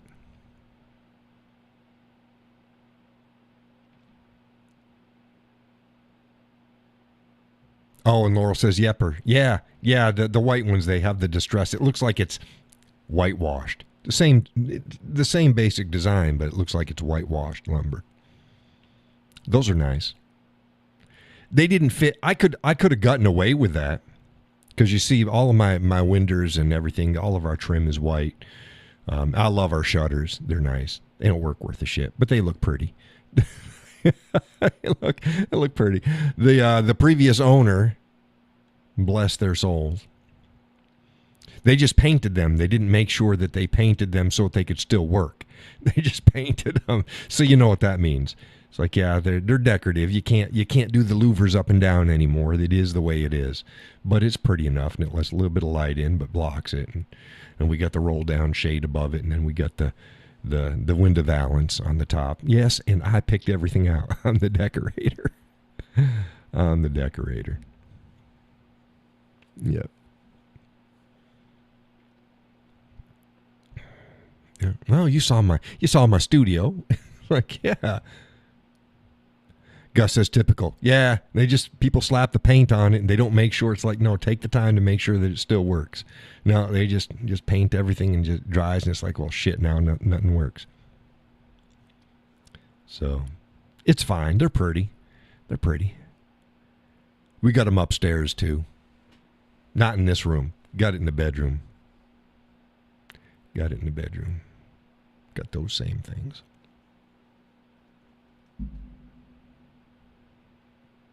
Yep. Yeah, Gus has been to my palatial palace. It's like, no, it ain't that big. It's a cute house. Cute house. Got character. No, it's not a dump. It's not run down. Literally, when you say, oh, the house has character. Oh, it's it's one of those. No, the house has character. Typical New England farmhouse, front porch. And a mud room with a vaulted ceiling and everything. Just pretty big kitchen.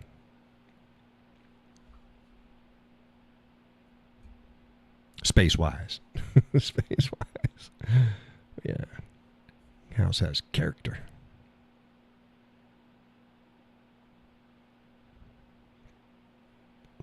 And we saw this one. It's like, okay. This suits us. Okay. We went to several other houses. Before that, we tried to look. We were going to. And a character living in it. Don't talk about the missus like that unless you're talking about Hudson. Maybe you're talking about Hudson. No, the cowboy. He's the guy. He's the character. But yeah, she was just all up in tears. All up in tears. Anything that was in our price range to rent was just broke down. Gus says she knows better. She does. Oh, she wanted to let. She goes, I hope people don't take you seriously when you keep saying that I hate people. She says, I just hate stupidity. I said, well, there you go. You hate people. She's got zero patience for it. She's sociable. She's not as outgoing as I am.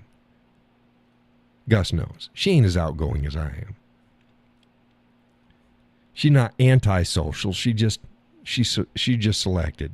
She says, don't we all? Yeah, no shit. I just have a higher tolerance. I deal with things different. She goes, oh, people are going to think bad of me. It's like, no. It's like, yeah, I think they get it.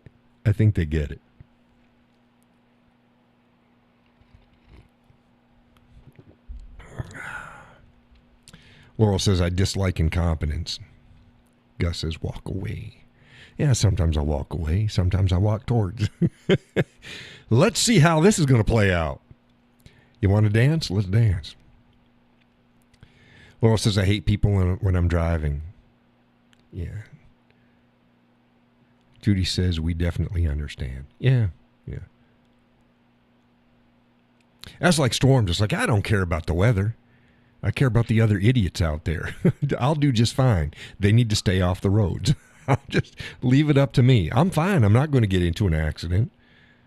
I'm not all worried and no. Just it's the idiots. Just keep everybody else off the road. I'm fine.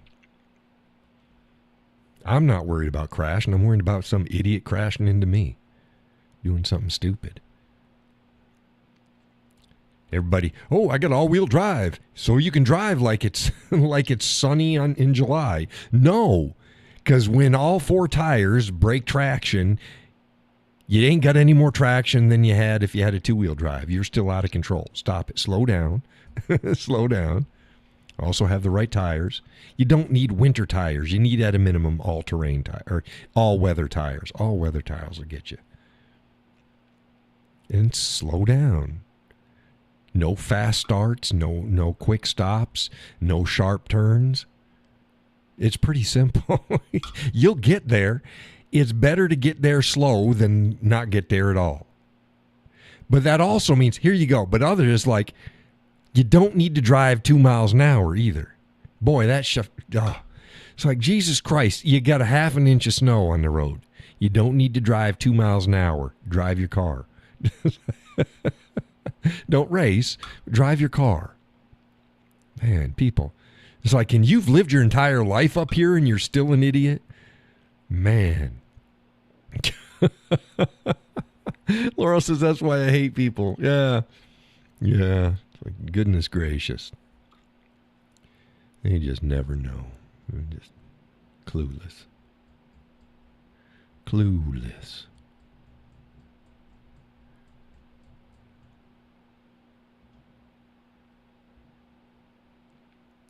Yep. Hey, I plugged my dulcimer into my electric guitar amp the other day. It sounds better there than it does going out the other one. Why? Because I normally use I like to use the humbucker on it, and that's an electric guitar pickup. So while my acoustic amp will still do it, it sounded better on the end. So whenever I use it now, I'm going to be running it directly into the electric guitar amp instead, and then run my backing track through my acoustic like I normally do. Laurel says they can't drive when it's sunny. God forbid we get rain or snow. Yeah, people can't drive. People can't drive. They can't drive. Stop it. So many people need to be off the road. Just get out of here.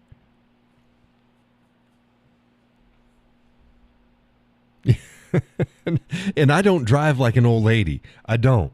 So don't think I drive slow. I don't. I don't speed. Well, I'm not outrageous. It's funny. When my youngest and her feller, they follow me places, the missus have to keep saying, slow down. Because he drives like an old lady. The kid's like, I think 26, 27. he drives like he's 85. They followed me on the back roads. Oh, I love the twisties. And they got a car about like mine. Hers is front wheel drive, mine's all wheel drive, but they're both Chevy Trax. So they're zippy. They get along. They just he can't keep up with it. It's like, slow down. Okay. Judy says, well, I can't drive 55. Yeah. Oh, I can in a 15-mile-an-hour zone. That's fine. No, I don't drive that fast. I'm usually, 5 miles over the speed limit, something like that, consistently. But so that's why I said, if I'm driving 5 miles over the speed limit and you're riding my ass, guess what the Cowboy's going to do? If it's 35 miles an hour and I'm driving 40 and you're up my tailpipe and I can't see your license plate on my rear view mirror, that means you're too close. Guess what the Cowboy's going to be driving then? Cowboy's going to be driving 25 miles a fucking hour. Get off my ass. If I'm doing 40 and a 35 and you're up my ass, no, I don't brake check. I don't play that game. Number one, it's illegal. But I don't play that game. Why? Because if he hits me, I don't want to deal with repairs. I'd just rather not. Nope, but I take my foot off the gas. I don't brake check. I just take my foot off the gas till we're doing about 25 miles an hour. And I hold it there till the fucker backs up at least 3 car lengths away, and I'll speed up to 40 again. And if they doesn't get the picture after a few of those, well, then we're just going to keep doing 25. Usually after about 2 of those cycles, they get the hint and then they back up. It's like, look, I'm already doing over the speed limit. Get off my ass. Laurel says, well, I knew I drove faster than some, but when my kids started saying, lead follower, get out of the way. No. I think I'm about the fastest in my family. My father didn't drive fast, man. It's like, Dad, this thing has a gas pedal. It will get up to, you push it down. It doesn't need to get up to 35. It doesn't take you 20 minutes to get up to 35. This thing will move. It's got a gas pedal. And we had a Volkswagen bus growing up, and a van, a manual transmission, and he was always, going down the hill. He always took it out of gear so he saves gas. It's like, it's a Volkswagen. It doesn't use gas. Not really. And you're just take it out of gear so we can coast down the hill. It's like, Jesus. Oh, fucker. But, yeah. Judy says, my grandpa did that. Yeah, no shit, right? No, I get it. You got a big... He never had any big vehicles. It's like, and it's a Volkswagen. They sip gasoline. It's a Volkswagen. It's all a 35 freaking horsepower. You ain't going to break any speed limit.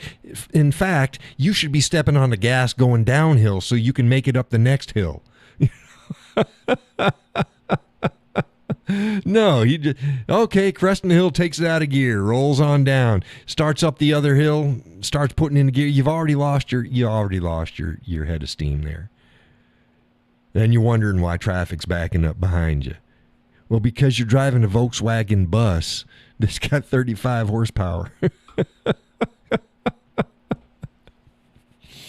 Oh, stop it. Stop it. No, use the hills. You got a hill? Floor that fucker.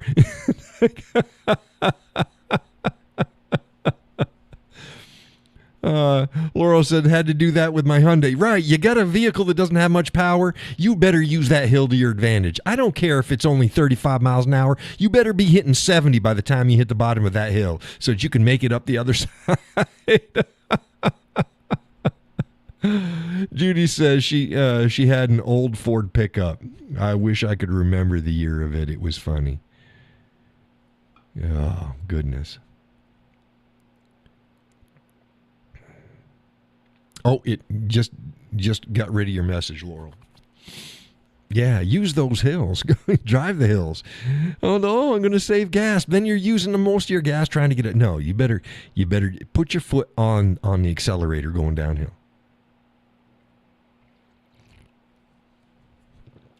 So that you can make it up the other side. Oh, goodness. Oh. Yeah, Laura says, if it wasn't hitting 80 at the bottom of the hill, make it up to the top. Right, yeah. It's like, yeah, it's 35, but if you don't hit 75, 80 at the bottom of that hill, I don't care if it's 30, you're going to be doing like 8. Trying to wind that up. You're trying to make it up over the top, and everybody's behind you going, you motherfucker, you.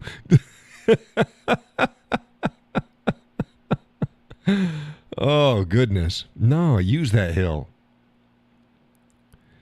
Cops ain't going to pull you over. If they do, you go, do you see what I'm driving? I'm driving. I hit 70 out of necessity, not because I think I'm a speed demon. It's the only time this vehicle will ever see that speed. Laurel says the trucks could be passing me on the hills. I would be in the truck lane. Yeah. You're like creeping up the hill, and a semi's coming up going, you slow motherfucker, you. Gus says, well, I'm fading fast, so everyone have a great start to your week. Good night, everyone. Hey, good night, Gus. Thanks for stopping in. Oh, you almost made it the whole show. I'll be talking with you this week. I'll be talking about the stuff. I'll let you know.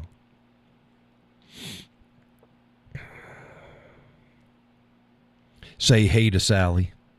Say hey to Sally. Say, John said hey. Laurel says, and do not have the air. Right. Don't do anything that's going to deplete any sort of power that you have. Oh my God. And what made it worse is like the Volkswagen, the heater never worked in it. And he put tiger hair on the outside of the heat box and did all sorts of, the heater would never work. Never work. Never worked. But, it did the job.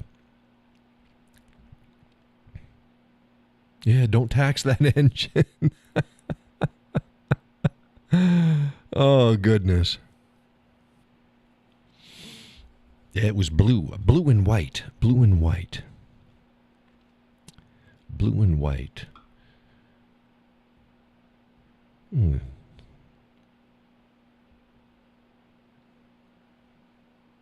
Late 60s, early 70s, I think. Somewhere around there. VW van. They had a Saab for a while. It was a piece of shit car. Yeah.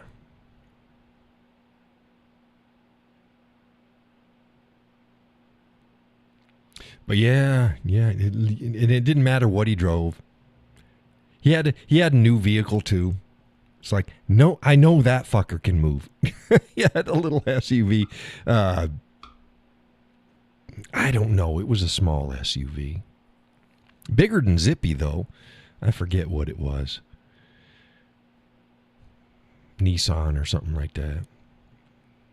I know that thing can move, and he just doesn't drive it.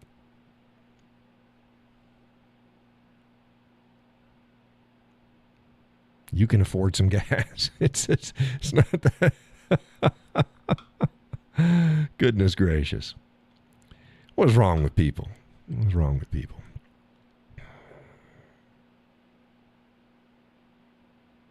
Yep. Yep.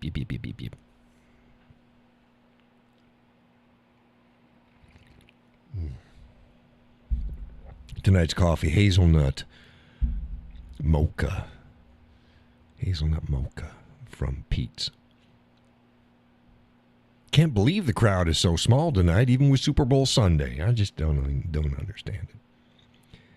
Don't understand it. But I ain't stressing about it.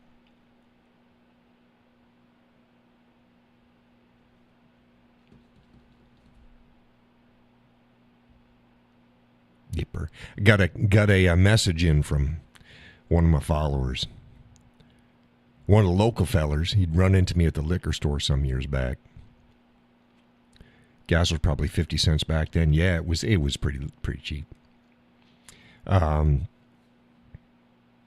He said, Hey, Cowboy. Such and such liquor store has in Buffalo Trace. They haven't had it in for years. Used to be. I got a review of it up online. Ain't had it in for years. It's like, yeah, they got some I guess some, they call it ghost orders or something like that. So it was probably in the catalog somewhere, and then somebody bought some and they didn't get them all or something. I don't know, but whatever. So I'm like, I had to tell them thank you. I ain't bought a bottle of whiskey in 6 months. So we'll see if they still have them. I'm waiting until at least next week before I buy any whiskey.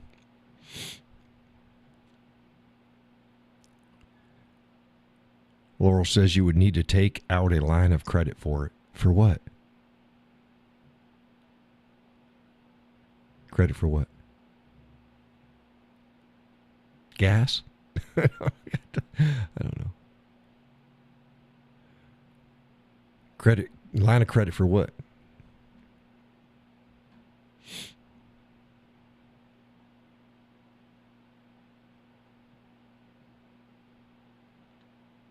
Oh, some of those high dollar whiskey. No, I ain't gonna buy high dollar whiskeys, but no. No, yeah, Buffalo Trace ain't. That's probably $35, $40 maybe. But no, I'm gonna get me some. You know, I said that Yellowstone American single malt. That's a Scotch, but made here in the United States. Oh, I think that's like a $75 bottle of whiskey. That's nice. And I ran out. I'm going to get me another one of those. That's good. It's good and spicy. It's almost, you'd swear it was a rye. It's got so much spice in it, and it ain't. It's Scotch, but it's non-peated. I don't like peated Scotch.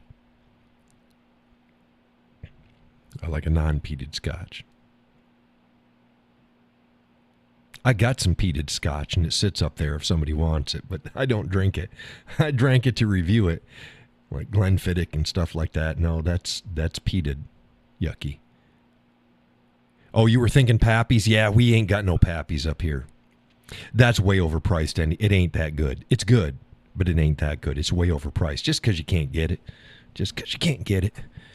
But I got some I need to restock, and that Yellowstone American single malt, that's going to be one of the first bottles I pick up. It's like, ooh. Laurel says it's hard to get here too. Yeah. I'd like to pick up some Eagle Rare. It's okay. It's smooth. It's a nice whiskey. We ain't had Eagle Rare up here in years. No, at least a year. At least a year we ain't had Eagle Rare. The bottle that I got was somebody sent to me. They're like, will Eagle Rare do? Well, yes. He sent me Eagle Rare and a couple other ones. And yeah, I've got everything that people sent in. I still got a little bit of that Eagle Rare left yet, too. Just because I can't fill it back in. Got to pick up some from Powers, John's Lane. That's about a $65 bottle. That's not bad. It's a $65, but you can see a $75 and a $65 bottle is over $100. So it goes if you don't have a budget for it. But when I start working, I can put the donations and the other stuff into getting some whiskeys, and I only need a couple bottles a month, and I'll be back up in stock because, like I said, I am not a lush. I'm not a lush. I enjoy my whiskeys. I don't drink it to get drunk. I enjoy my whiskeys. Sometimes I have, it's usually 1 to 3. Sometimes I'll have up to 5. And each pour will take me. So a 5 night, I'm feeling a little bit better than a 3 night because each pour will take anywhere between usually 25 and 45 minutes per pour. So it ain't like I'm just yee-hee. I'm not doing shots. The Cowboy ain't doing shots. I'm sipping my whiskey. And 25 is fast. I'd say most of them take about 45 minutes per pour. I'd like to get in some OJD 114. Old Granddad 114. Oh. Last time I got that, I got it in Vermont. I found a place in Vermont that had it. Haven't had it here for 7 years, probably 7, 8 years.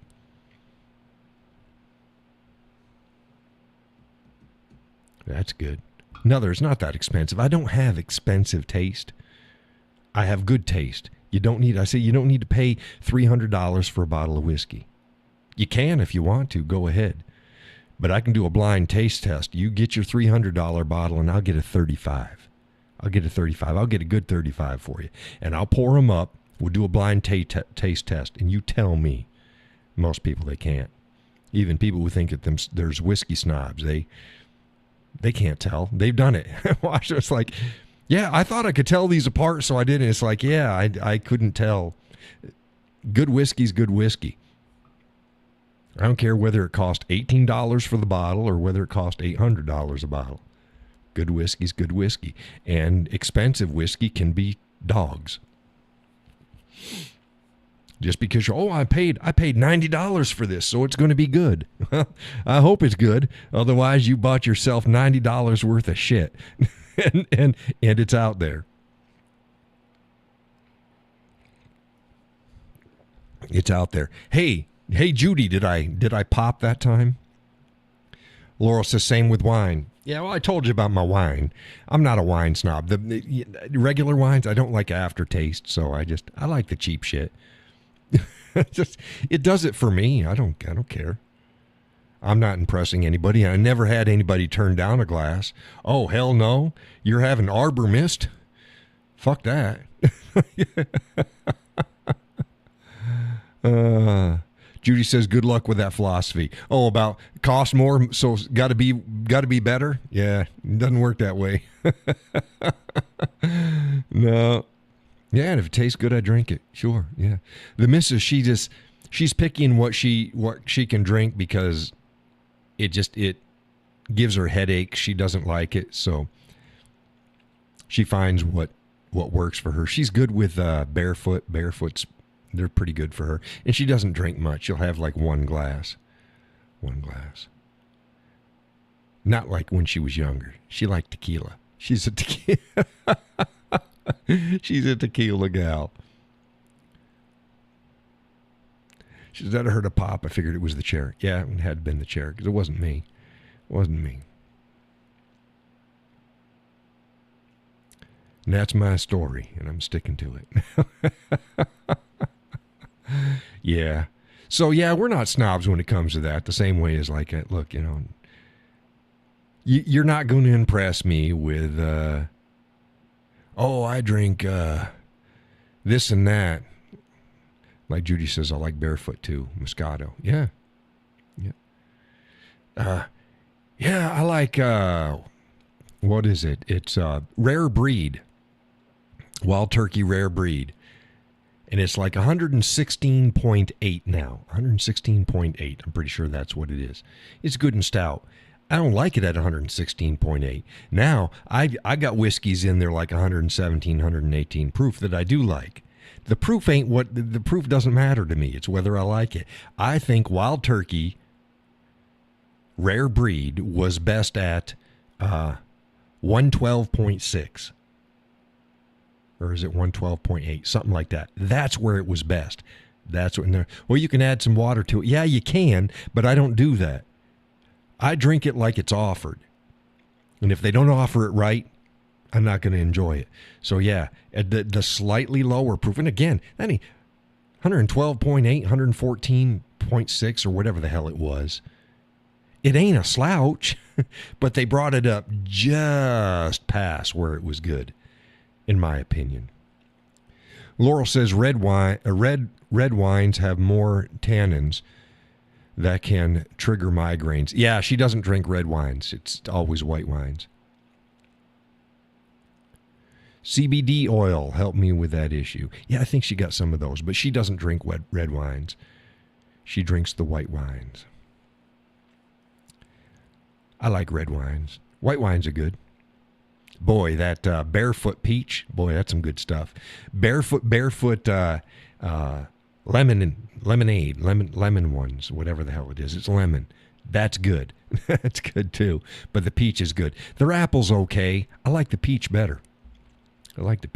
Great with turkey and chicken. Good with pork. Great with turkey and chicken. Good with pork.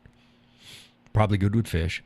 Of course, now they've said it doesn't. They don't go, oh, white meat's white, red meat's red. Now they've gone to whatever you like, do it, which is what I always did anyways. But I still think that a red wine works better with beef. Oh, we made smash burgers Sunday or Saturday, that was our meal, smash burgers. And I made just regular cheeseburgers for the young feller, and the Cowboy Jalapeno burger for my daughter. And me and the missus, we had the Cowboy Big Macs. So it was almost like a Big Mac, but it wasn't. Just had 2 buns, 2 burgers, not the same kind of cheese. We used 2 different kinds of cheeses. I used, what the hell did I use? Munster, and she had Gouda, I think. I think she had Gouda and I had Munster.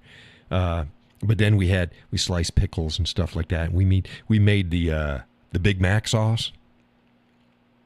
So we did it with the Big Mac sauce. It was like, oh, that was good. That was good. So it was the Cowboy Big Macs. They weren't like McDonald's Big Macs, but they had that same flavor because we had the special sauce, and it was good. It was good. So that's what we had. Didn't have wine with that. I had beer with it. Judy says, ghost pepper cheese is my all-time favorite. Oh, I bet you that's good. That's good. We've had jalapeno cheese. I usually use pepper jack for most of my stuff, and that's fine. When I do my jalapeno burgers, I use pepper jack. But ghost pepper cheese or jalapeno cheese would be good. It'd be good. Laurel says, I like ghost. Oh, I know. That's not what she said at all. She likes Pinot Grigio or Pinot Greases for white.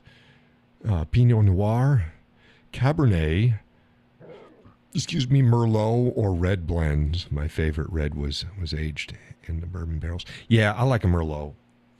I like a blackberry Merlot. That's my go-to red. Love it. And I don't care if it's wild vines or whether it's arbor mist. I like a blackberry Merlot. That's one of my favorite reds.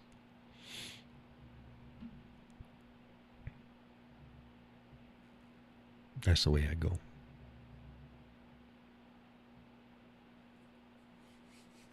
We're almost up at the hour.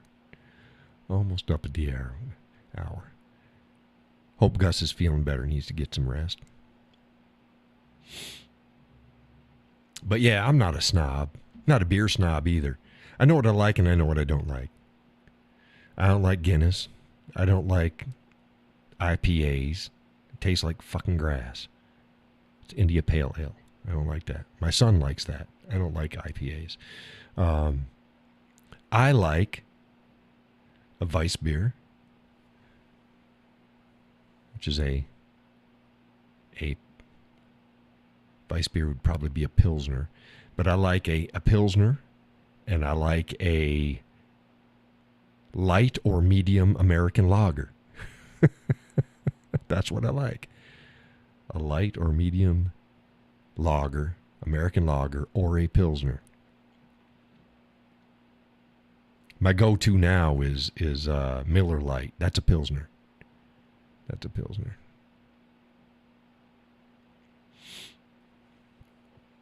You couldn't tell it taste-wise difference from an American lager because it's all the same. A light American lager.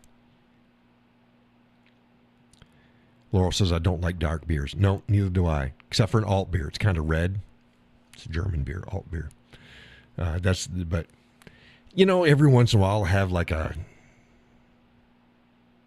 Boston lager from Sam Adams. That's about as dark as I'm going to get. But I don't favor heavy beers, dark beers. Oh, they got more flavor. That's fine. It's fine. I like a light to medium American lager or a Pilsner. That's, again, I don't measure my masculinity by what beer I'm drinking. I drink what I get. Oh, I guess there's a brewery or something or other down in Nashua. And it's the Lost Cowboy Brewery, I think is what it's called. I got to stop down there. They make beer. I'll look them up online. My youngest My youngest sent me a picture. She goes, "Oh, this is this is next to where her feller works." I'm like, "Oh." So they'd probably like me coming on in there. Say, "Oh man, I've been wandering around New Hampshire for over 20 years. I am the lost cowboy." Judy says, "I like light or ultralight, but it's because I don't want that beer belly." I'm not a lush. Yeah, I don't. I'll drink an ultralight, especially on a hot day. That's okay. But I like a light or a medium beer, medium lager. Budweiser is a medium lager. Bud Light is a light lager, but I don't drink them anymore. I drink Miller Light, but that's a Pilsner. It's a light Pilsner. They're in the same family. I think they're in the same. I think it goes that a Pilsner is a lager, but a lager isn't a Pilsner. Something like that. It's a weird. They're in the same family, but only one's one, but one's not the other. It's weird. Which is why I like it. It's in the same wheelhouse. So that's fine.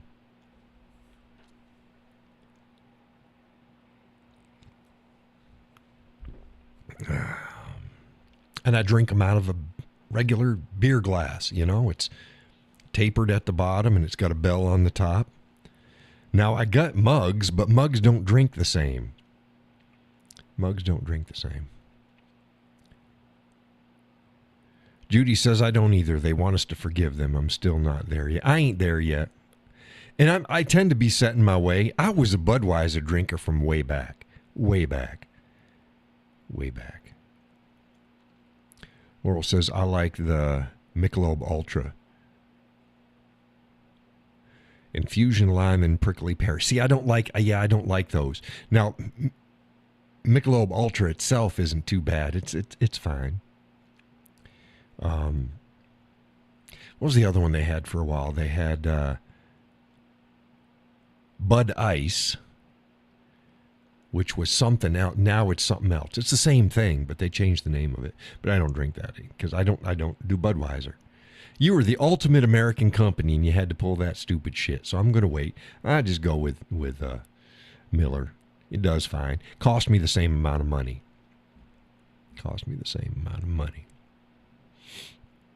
Not quite as consistent as Miller Lite was.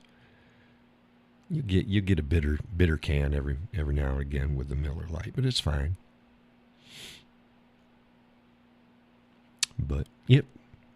Well, we made it. We made it to the top of the hour. I should close it down. I gotta check my Facebook, make sure everything's okay. Go through. Try to keep things clean.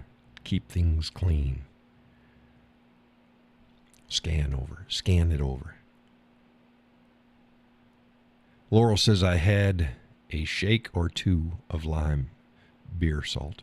Yeah, I just a beer. I'm a simple feller. Just a beer. Want a whiskey? Yeah, just a whiskey.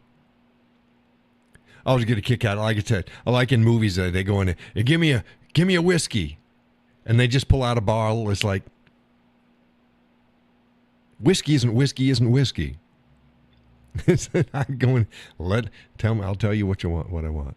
Judy says, "Thank you for all you do, Cowboy." Thank you very much, Judy. Like I said, some people act like I'm dying. I'm not dying. I'm still going to be around for folks. I just got to switch up my schedule, and I can't do it as often as I did before. I just can't.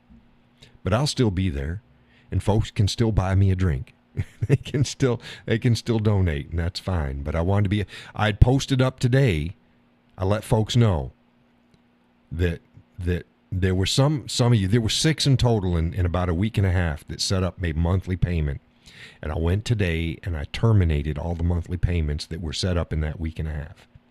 The ones that were before it, they're still there. The ones that happened after it, they're still there. But the ones that set it up thinking that, it would help me not have to work elsewhere, I can't in good conscience keep it going. Now, if they want to go and they want to restart, that's fine. I don't want people thinking that I took advantage of them, because I didn't. And I won't. So if folks think that it's important, knowing that I'm going to be cutting back on how much I put out there, and they still want to donate, bless them. Thank you. And that'll go into my whiskey and or other fund. But try to be upfront with folks. Not leading them on. Not leading them on. Get you hooked and then drop off. And it's like, no, that ain't my way. That ain't my way. But I'll see you. I got a week. I got a week of, I'm slowly tapering down on content, but got Wednesday's show. We'll be here Wednesday, at least. And then from that point on, I'll try to let people know a week ahead of time whenever I can throw a show on, and we'll go from there. We'll play it by ear. But thank y'all for joining the show. Anyone listening, got the donation link and other stuff in the description of the show. There's other ways to support me. You can find that on my Facebook page, thewhiskeycowboy.com. Not .com, the Whiskey Cowboy. The Whiskey Cowboy. Facebook / The Whiskey Cowboy. There's a pinned post how to support me. Judy says, good night, Judy, good night, Laurel, good night, everybody else. I think they're the only ones that are out there watching. Thanks, everybody, for joining the show. I'll see you on Facebook bright and early. God bless and take care.